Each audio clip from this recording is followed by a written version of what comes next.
In 1971, a classified document dubbed the Pentagon Papers emerged from the shadows, shedding light on the inner workings of the U.S. government during the Vietnam War. The document, leaked by military analyst Daniel Ellsberg, contradicted official narratives, exposing a series of deceptions by the government to justify military intervention in Vietnam, defying the public's understanding of the war. A significant inconsistency was revealed. The government had been escalating the war while assuring the public that they were seeking to end it. Fast forward to today, and one can't help but wonder how prevalent such inconsistencies are within the realm of official narratives. The issue at hand is not merely about past discrepancies, but about the mechanisms that allow for these contradictions to persist. The existence of such disparities implies a system in which information is carefully managed and controlled. The consequences of this are far-reaching, affecting public perception, policy decisions, and even the course of history. Consider the current era, often referred to as the age of information, where an abundance of data is available at the click of a button. Yet paradoxically, in this era of supposed transparency, it seems that the control of information has only become more sophisticated and elusive. The manipulation of narratives, whether by omission, distortion, or misrepresentation, has evolved with the digital age, making it challenging to discern fact from fiction, reality from perception. Take, for example, the recent controversy surrounding the origins of COVID-19. Various narratives have been propagated, each with its own set of supporters and detractors. The official narrative from the World Health Organization initially dismissed the lab leak theory, only to later admit that it warrants further investigation. This inconsistency, like the Pentagon Papers, raises questions about the control of information and the persistence of official narratives.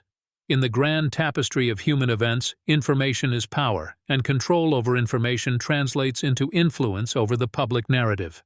The persistence of official narratives, despite inconsistencies and contradictions, points to an underlying structure of control that can shape public opinion, steer political discourse, and even chart the course of history. This system of control extends far beyond individual incidents or narratives.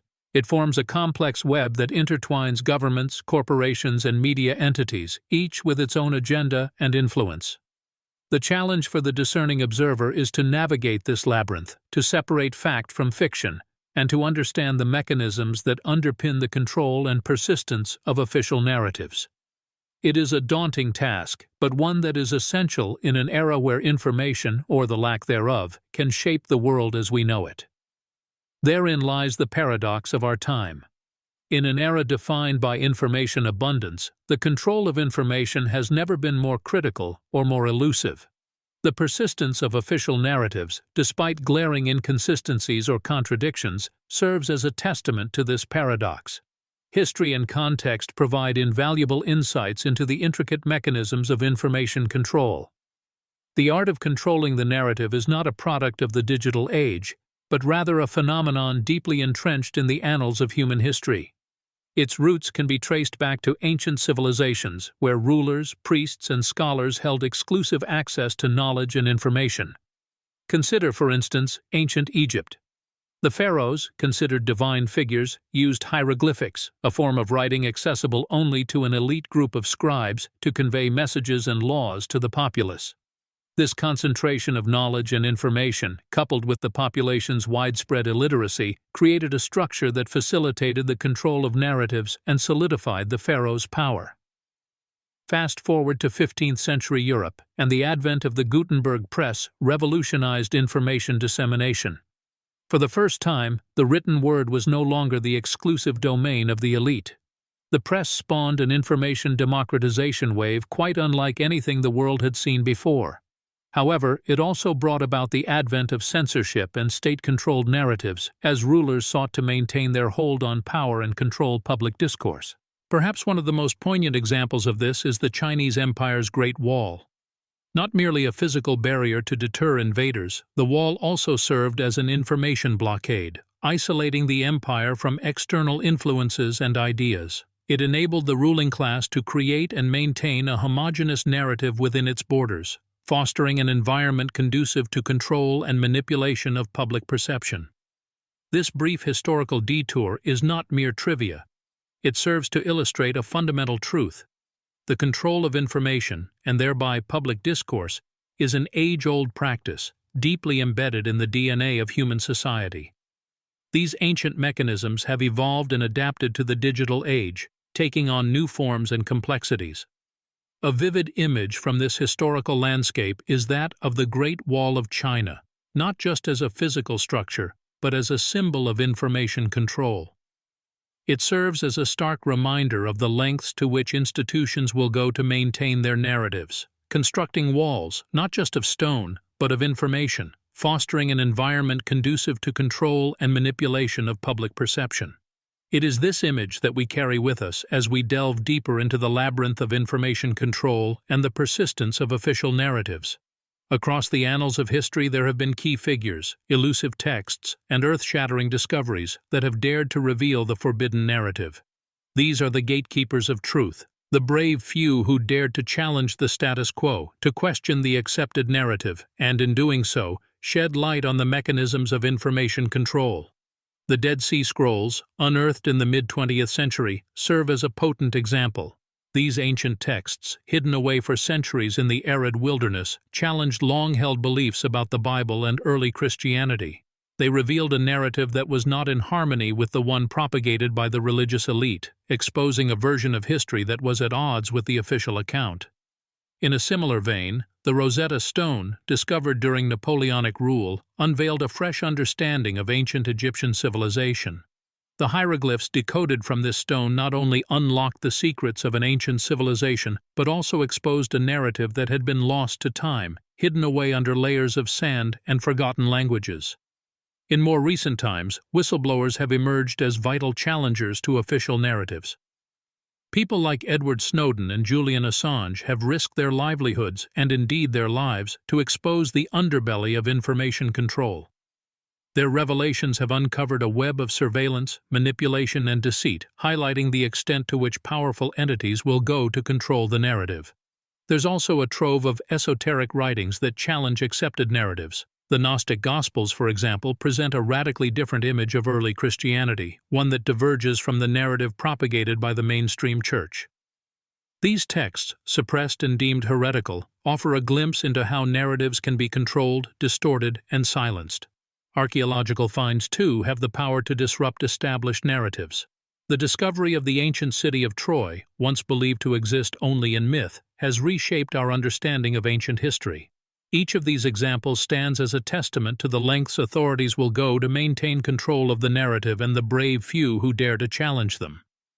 From the scrolls of antiquity to the whistleblowers of our digital age, they expose the mechanisms of information control, shedding light on the hidden narratives that lie beneath the surface. Yet, with each revelation, we find that the labyrinth of information control only grows more intricate, more complex. As we delve deeper into its shadowy corridors, we must keep these figures and their revelations in mind, for they are the torchbearers illuminating our path. At the heart of this labyrinth is what many refer to as the dominant paradigm theory, a perspective that posits that the most widely accepted or mainstream narrative often has the power to eclipse, marginalize, or even erase alternative narratives. This theory, while illuminating the power dynamics at play in information control, also carries within it a paradox. For despite the hegemony of the dominant narrative, anomalies persist, stubborn inconsistencies that refuse to be silenced and continue to attract the attention of researchers, whistleblower's, and independent investigators. The dominant paradigm theory can be traced back to Thomas Kuhn's seminal work, The Structure of Scientific Revolutions, where he introduced the concept of paradigm shift. Kuhn suggested that scientific advancement doesn't always follow a linear path of progressive discoveries, but is instead punctuated by periods of normal science and revolutionary science. In periods of normal science, the dominant paradigm holds sway, guiding research and interpretation within its framework. But in revolutionary science, anomalies accumulate, eventually leading to a paradigm shift, a complete overhaul of the accepted framework. This theory, however, extends beyond the realm of science. It speaks to the power of a dominant narrative to shape our understanding of history, politics, culture, and society. It also highlights the role of anomalies, those inconsistencies that don't fit within the accepted narrative, in challenging and eventually shifting the dominant paradigm. Anomalies, in this context, are not mere glitches in the system, but crucial indicators of a reality that the dominant narrative fails to capture. They are the whistleblowers exposing governmental deceit, the Gnostic Gospels challenging mainstream religious interpretations, the Rosetta Stone decoding lost civilizations, and the ruins of Troy debunking historical myths. They represent the suppressed, the marginalized, the forbidden knowledge that hints at an alternative understanding of the world. The allure of these anomalies lies in their potential to challenge, to disrupt, to reveal a different facet of reality. They attract those willing to question, to explore, to dissent. Despite facing rejection, ridicule, or even persecution, these individuals persist in their quest, drawn by the possibility of unmasking the truth hidden behind the dominant narrative. In a world of information control, anomalies are the cracks in the wall, the weak spots in the fortress of the dominant narrative. They are the points of resistance, the sources of alternative narratives, the catalysts for paradigm shifts. As we navigate the labyrinth of information control, it is these anomalies that hold the promise of revelation, of unearthing the suppressed truths that lie beneath the surface. In our quest to pierce through the veils of official narratives, we turn to the realm of physical and scientific evidence, the objective tools upon which mankind often relies to discern fact from fiction. Consider carbon dating, a method used to determine the age of ancient artifacts and fossils. But while it has been instrumental in shaping our understanding of human history, it is not without its limitations. The reliability of carbon dating decreases as we delve deeper into the past, with a maximum range of approximately 50,000 years. This leaves a vast expanse of prehistory untouched by this method, an expanse rife with mysteries that challenge our accepted understanding of human civilization. Similarly, DNA studies have shed light on human evolution and migration, but how much of the story are they truly telling us? There exist anomalies that don't fit within the accepted narrative, like the Denisovans, a mysterious human ancestor known only through sparse fossil records and their genetic legacy in modern humans. Do these genetic wildcards hint at a more intricate tapestry of human history than what is officially recognized? Next, take the megalithic structures scattered around the globe, from the pyramids of Egypt to the stone statues of Easter Island. These colossal monuments, built with a precision that baffles modern engineers, defy the constraints of what we believe our ancestors were capable of. How were such feats achieved without the machinery and technology we rely on today? And then there's sacred geometry, patterns and shapes recurring in nature and across cultures, embedded in architectural wonders and ancient artworks. Is this mere coincidence, or does it suggest an understanding of mathematical principles that predates recorded history? These anomalies stand as silent sentinels challenging the dominant narrative. They whisper to us of a world that doesn't fit neatly into the parameters of our current understanding. And yet, they persist, beckoning us to question, to explore, and to reconsider the story we've been told. In this landscape of anomalies, one image stands out: the Sphinx of Giza, an enigma wrapped in stone. Weathering patterns on its body suggest it might be far older than the civilization that is said to have built it. A whisper of a time that predates our current understanding of history, a challenge to the official narrative. The mysteries these anomalies present may not be solved within our lifetime, but their existence, their persistence, underscores the importance of questioning, of not accepting the dominant narrative at face value. They remind us that the world is far more complex and mysterious than we are often led to believe. Mainstream pushback against these anomalies and counter-narratives is not hard to find. In academia, in media, and in many institutions, there is a palpable resistance to ideas that challenge the established narrative. Some might argue this is due to a commitment to rigorous scientific inquiry. Others might attribute it to a fear of the unknown, or perhaps a desire to maintain the status quo. Consider the reaction to the Sphinx water erosion theory, proposed by geologist Robert Schoch and independent Egyptologist John Anthony West. They suggested that the Sphinx, based on its weathering patterns, could be thousands of years older than currently believed. This theory was met with strong resistance from mainstream Egyptologists, many of whom dismissed it outright. Critics argue that there's no archaeological evidence to support an older Sphinx. They claim that the weathering could be attributed to other factors, such as wind or even the Sphinx's own construction. Yet, it's noteworthy that many of these critics are not geologists.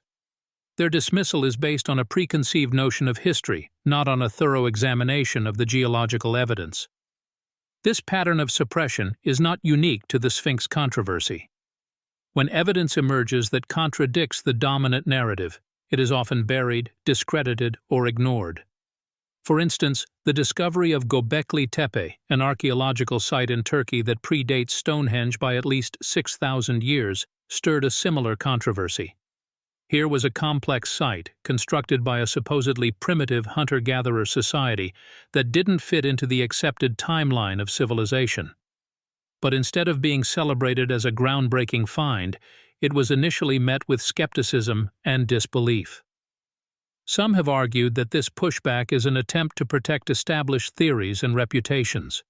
After all, if these anomalies are accepted, they could overturn decades, even centuries, of academic consensus. They could force us to rewrite textbooks, to question established theories, and to reconsider our understanding of human history. And that, for many, is a terrifying prospect. In essence, the suppression of these anomalies is not just about preserving the status quo, but about controlling the narrative.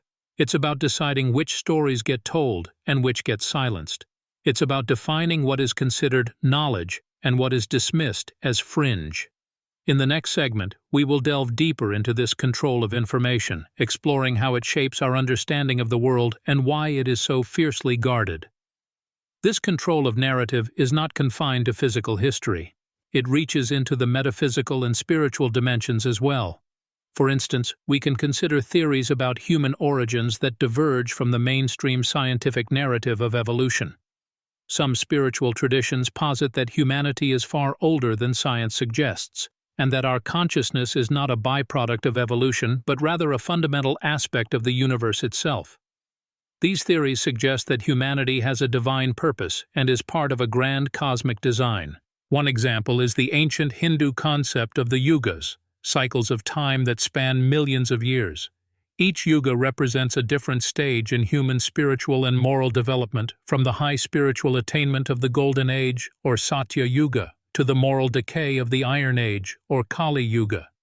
This concept suggests that humanity's spiritual consciousness rises and falls over vast stretches of time, far beyond what mainstream history acknowledges. Another example can be found in many indigenous cultures, which hold that their ancestors have been present on Earth for far longer than accepted archaeological evidence suggests. Some Australian Aboriginal cultures, for instance, believe in the dream time, a time of creation when ancestral spirits form the world. For them, this is not a myth or a metaphor, but a reality that challenges the mainstream narrative of human history. These spiritual perspectives are often marginalized or dismissed as myth by mainstream academia, yet they offer a fundamentally different understanding of human origins and purpose. They propose a vision of humanity that is deeply interconnected with the cosmos and inherently spiritual in nature. They challenge the materialistic worldview that reduces human consciousness to a mere byproduct of physical processes. In this context, the control of narrative is not just about preserving established theories. It's about defining our understanding of reality itself. It shapes our perception of who we are, where we come from, and what our role in the universe is. It's about deciding which perspectives are considered knowledge and which are dismissed as myth or superstition. This dichotomy between materialistic science and spiritual wisdom is symbolized by the two pillars in Freemasonry, known as Jashin and Boaz. Jashin, the pillar of establishment, represents our current understanding of reality, based on empirical evidence and rational thought. Boaz, the pillar of strength, represents the hidden knowledge or wisdom that challenges the established order. It is the pillar of the occult, the esoteric, the suppressed, and the forbidden. In the end, the control of narrative decides which pillar we lean on in our quest for understanding. It's a choice between the comfort of the known and the mystery of the unknown, between the empirical and the mystical, between the visible and the hidden. By exploring the narratives that have been suppressed or dismissed, we may find a deeper, more holistic understanding of our place in the cosmos. We may find that we are not just biological accidents, but beings of profound spiritual significance, born of a cosmic design far more intricate and awe-inspiring than we ever imagined. The portrayal of information control and the persistence of official narratives is not confined to the realms of academia or government agencies. It's equally apparent in our media and modern culture.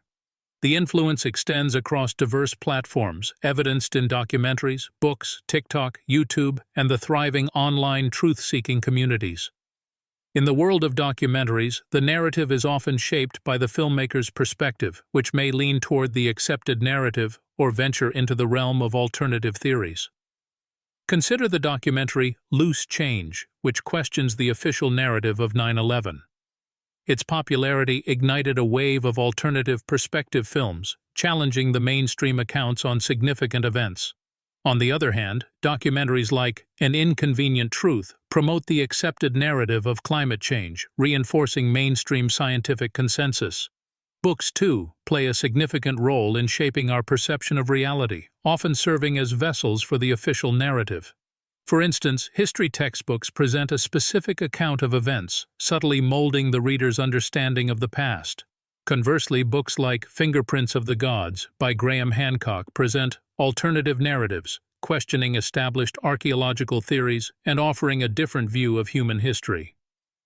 The rise of social media platforms like TikTok and YouTube has significantly impacted the distribution and consumption of information. These platforms democratize the process, enabling anyone to share their perspective, challenging or supporting the official narrative.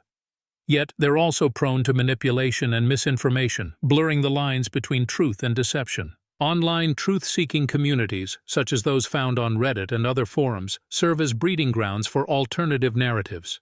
Here, individuals collectively question, investigate, and challenge official accounts on everything from political events to UFO sightings. These communities, while occasionally straying into the realm of conspiracy theories, underscore the human drive to seek out the truth, especially when it's perceived as hidden or suppressed. This omnipresent interplay between the official narrative and alternative perspectives forms the backdrop of our collective consciousness, shaping our perception of reality. The choice of which narrative to subscribe to, like the Freemason pillars of Jachin and Boaz, often comes down to individual preference, influenced by cultural, societal, and personal factors. In the iconic words of Morpheus from The Matrix, it's a choice between the red pill and the blue pill. One offers the comfort of the known, accepting the world as it's presented to us; the other leads us down the rabbit hole, challenging us to question everything we thought we knew about our reality. This choice, and its subsequent journey, symbolizes the eternal human quest for understanding, for truth, and the freedom to determine our own narrative. As we delve deeper into this labyrinth of information control and narrative persistence, we encounter a realm teeming with intriguing possibilities and profound implications. This is the realm of fringe extensions and esoteric offshoots, where concepts that challenge normative beliefs and conventional wisdom reside. Take, for example, the theory of ancient astronauts or ancient aliens, postulating that extraterrestrial beings visited Earth in antiquity or prehistory, influencing early human cultures, technologies, and religions. Proponents of this theory point to archaeological anomalies, such as the pyramids of Egypt or the Nazca lines in Peru, as proof of advanced technologies that were beyond the capabilities of primitive human societies. They suggest these structures were either built by extraterrestrial visitors or constructed under their guidance. Then there is the hypothesis of interdimensional beings, entities that exist in dimensions beyond our perceptual and scientific understanding. Theories of quantum physics, such as the concept of multiple dimensions and parallel universes, lend some scientific credibility to these speculations. Proponents suggest that phenomena such as UFO sightings and ghostly apparitions could be interactions with these interdimensional entities. Lost technologies, another fascinating offshoot, propose the existence of advanced knowledge and techniques in ancient civilizations that have been forgotten or suppressed over the ages. The Antikythera mechanism, an ancient Greek analog computer and orrery used to predict astronomical positions and eclipses, is often cited as an example. Its complexity and sophistication, unmatched for another 1,000 years, provoke questions about what other technological marvels might have existed and been lost to history. Another compelling theory involves hybrid bloodlines, suggesting that certain families or groups possess a unique genetic lineage resulting from interbreeding between humans and non-human entities, be they extraterrestrial, interdimensional, or supernatural. The enduring myths of demigods, heroes born from the union of gods and mortals, echo this idea. Modern versions of this theory often involve secret societies and people in positions of power, further intertwining the narrative with themes of information control and power dynamics. While these theories might sound outlandish to a mainstream audience, they are deeply compelling to those who subscribe to them. They challenge the boundaries of what we believe possible, pushing us to question our understanding of history, reality, and our place in the universe. These fringe narratives, in their defiance of the official story, exemplify the tension between the comfort of known truths and the tantalizing allure of hidden knowledge. They remind us that the quest for truth is, at its heart, a journey into the unknown. As we delve into the depths of our exploration, it becomes evident that the control and persistence of information is a vast, multifaceted phenomenon that extends far beyond the realm of what we can readily observe or comprehend. It's a labyrinthine network, an intricate dance of power and secrecy, a grand theater where reality as we know it is both the play and the stage. It's a universe where truth and deception are entwined, where facts become fiction and fiction becomes facts, and where the line between what we know and what we don't is blurred beyond recognition. It's a realm of shadows and whispers, of half-truths and elusive realities. It's a world where hidden knowledge is locked away in secret vaults, where ancient wisdom is suppressed or forgotten, and where forbidden truths are shrouded in layers of complexity and ambiguity. It's a reality where interdimensional beings might interact with us, where lost technologies might have shaped our past, and where hybrid bloodlines might influence our present and future. And yet, amidst the apparent chaos and uncertainty, a pattern emerges, a pattern that hints at a deeper, underlying order. A pattern that suggests that the control and persistence of information might not be just a random occurrence, but a deliberate, orchestrated effort. An effort that is designed to shape our perceptions and beliefs, to maintain the status quo, and to keep us in a state of perpetual ignorance and confusion. But who controls this grand theater of reality? Who holds the keys to these secret vaults of hidden knowledge? Who orchestrates this intricate dance of power and secrecy? And perhaps most importantly, what is their ultimate objective? These questions remain unanswered, their answers hidden in the shadows. But they linger in the air, haunting us, challenging us, daring us to seek the truth. They remind us that the journey for truth is not a destination, but a never-ending quest. A quest that takes us beyond the boundaries of known truths into the heart of the unknown. Perhaps the greatest mystery, however, is not the control or persistence of information, but our complacency in the face of it. Our willingness to accept the official narratives, to dismiss the fringe beliefs, to ignore the forbidden knowledge. Our reluctance to question, to challenge, to explore. What if everything we've been told is a carefully crafted lie? What if the forbidden knowledge we dismiss is the truth that we've been seeking? What if the reality that we perceive is but a fraction of the universe that exists? What if it's all true? What else are they hiding? These questions, unsettling as they may be, are the keys to unlocking the vaults of hidden knowledge. They are the compass that guides us on our journey into the unknown. They are the torch that illuminates our path in the labyrinth of information control. And perhaps, just perhaps, they are the first step towards reclaiming our power, our freedom, our truth. Thanks for listening. This has been another episode of the Forbidden Knowledge Podcast. If you enjoyed today's episode, be sure to follow us wherever you listen to podcasts. And if you'd like to support the show, subscribe to the Forbidden Knowledge Network on Patreon. Subscribe now.